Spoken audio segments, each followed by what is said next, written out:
Hi అందరికీ welcome to Ramya వాళ్ళ kitchen vlogs అండి. ఈరోజు ఒక లాంగ్ వీడియోతో మీ ముందుకు రాబోతున్నాను. సో మీరు దాన్ని చూసి ఎలా ఉందో మీ వాల్యుబుల్ ఫీడ్బ్యాక్ని నా కామెంట్ సెక్షన్లో మెన్షన్ చేస్తారని మనస్ఫూర్తిగా కోరుకుంటున్నాను అండి. ఈరోజు మనం చేయబోయేది చేపల పులుసు. చేపల పులుసుని సింపుల్ వేలో ఎలా చేయాలో ఈరోజు చూపిస్తాను. దానికోసం నేను ఇక్కడ బోన్లెస్ ఫిష్ని తీసుకుంటున్నాను అండి, 250 గ్రామ్స్.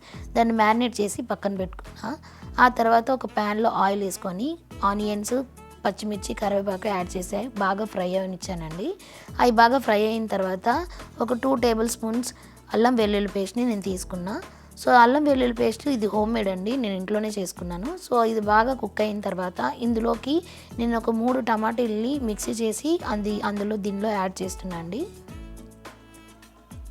సో ఇది యాడ్ చేసిన తర్వాత మీరు దీన్ని బాగా ఈవెన్గా కలుపుకొని మంటని మీడియం ఫ్లేమ్లో పెట్టుకొని ఇది బాగా కుక్ అయినంత వరకు అలానే ఉంచుకోవాలండి.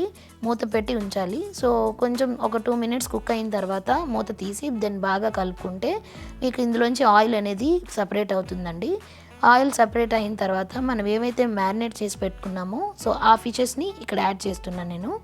సో ఫిష్ పీసెస్ని యాడ్ చేసిన తర్వాత మళ్ళీ ఇంకొకసారి ఈవెన్గా స్ప్రెడ్ అయ్యేలాగా మొత్తం అంతా కలుపుకోవాలండి. ముక్క ఇలా ఇక్కడ మీకు కనిపించిన విధంగా మొత్తం ఈవెన్గా కలుపుకోవాలండి.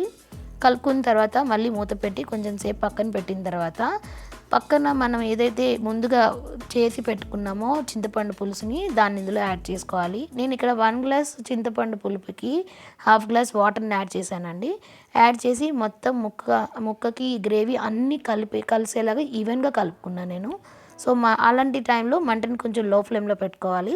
లో ఫ్లేమ్లో పెట్టుకొని మొత్తం అంతా మిక్స్ అయిన తర్వాత మళ్ళీ అగైన్ మీరు కొంచెం మంటని మీడియం ఫ్లేమ్లోకి అడ్జస్ట్ చేసుకొని అప్పుడు మూత పెట్టుకోవాలండి.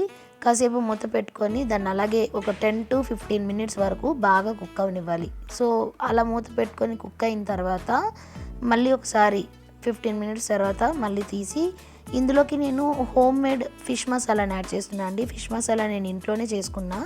సో దాన్ని యాడ్ చేస్తున్నా. మీకు దాని వీడియో కూడా చేసి నేను పెడతా, ఒకసారి ట్రై చేయండి. సో అది కూడా యాడ్ చేసిన తర్వాత మళ్ళీ ఇంకొకసారి మూత పెట్టుకొని బాగా కుక్ అవనివ్వాలండి. ఆ తర్వాత మళ్ళీ ఇందులోకి నేను మూత తీసుకొని కొంచెం కొత్తిమీర అండ్ తర్వాత ఫ్లేవర్ కోసం కొత్తిమీర, పుదీనాని నేను యాడ్ చేస్తున్నా. సో ఈ రెండింటిని యాడ్ చేసిన తర్వాత మళ్ళీ ఒకసారి కలుపుకొని బాగా ముక్క ఉడికిందో లేదో అనేది బాగా చెక్ చేసుకోవాలండి. సో ఇదంతా కుక్ అయిందండి.